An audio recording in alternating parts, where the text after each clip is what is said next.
Hello ខ្ញុំមក Australian Garden នៅ Cranbourne ប៉ាគេ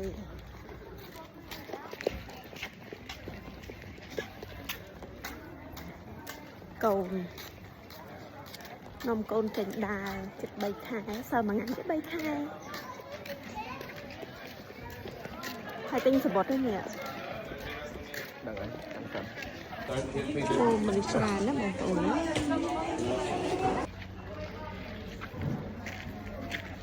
Garden គេស្អាតទេ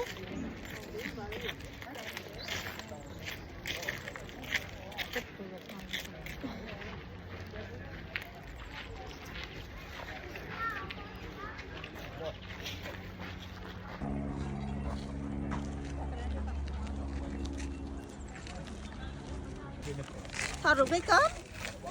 3ខែ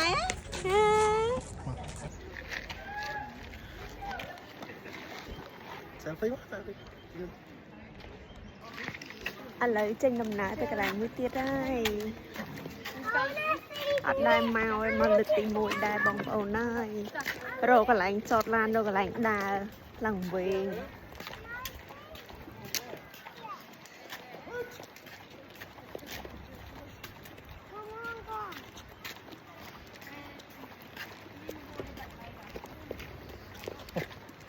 ទៅម្លេបវីតាមីន D ហើយឥឡូវមកស្រូបវីតាមីន D កន្លែងមួយទៀតទេបងប្អូនអូយកន្លែងគេលេងស្អាតស្អាតហ្នឹងនិយាយរួមទៅយើងមើលណាគេធ្វើឲ្យយើងចំណៃភ្នែកចេញមកប្លែកៗហ្មងឃើញថតទៅឲ្យបងប្អូនមើលចែកគ្នានេះនៅសួន Cranbourne អូស្ត្រាលីទីក្រុង Melbourne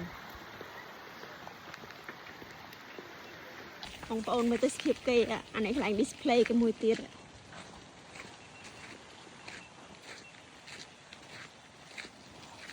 អានេះខ្ញុំឃើញគេធ្វើដូចស្ពានស្អាតមើល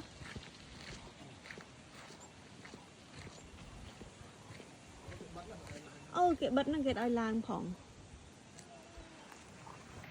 ស្ពានហ្នឹងក្រោយខ្ញុំមកស្អាតណាបងប្អូនតែគេបិទគេឲ្យឡើង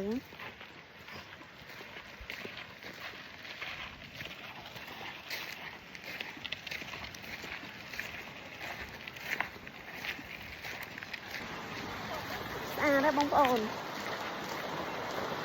ស្ពានគេវ៉ាវ